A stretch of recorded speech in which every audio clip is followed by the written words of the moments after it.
Okay, on to the next one. So this is a problem looking at fork and get PID and exec in Linux. So a few things to reference for this would be man fork, man exec, and man get PID. So you should look up each of those, make sure you know how they work. We can see here what happens is in main, we call PID equals fork, which in the child process is going to return 0 because the child can call get PID to get its own ID. And in the parent process is going to return the child's PID, so something that's non-zero.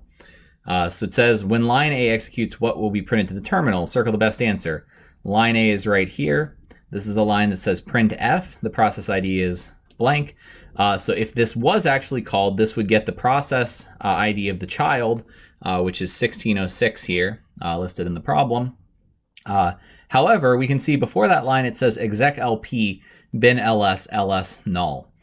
This is calling a program and execing that program from within this new process. And what exec does is it replaces the memory, the code, everything else with this new command, this new program.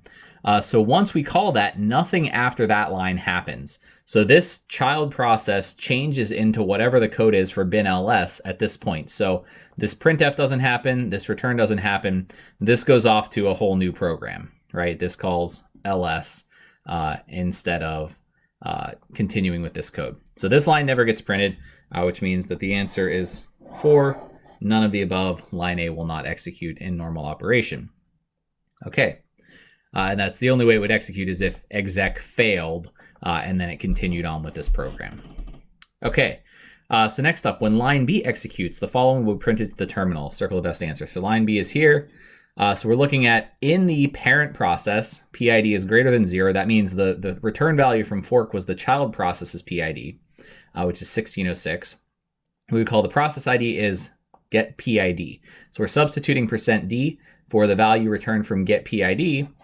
Get PID is being called from the parent process, remember. So this is the parent process going into here because PID is the child's PID, but get PID is returning from the OS what the current process's PID is, which is the parent's ID.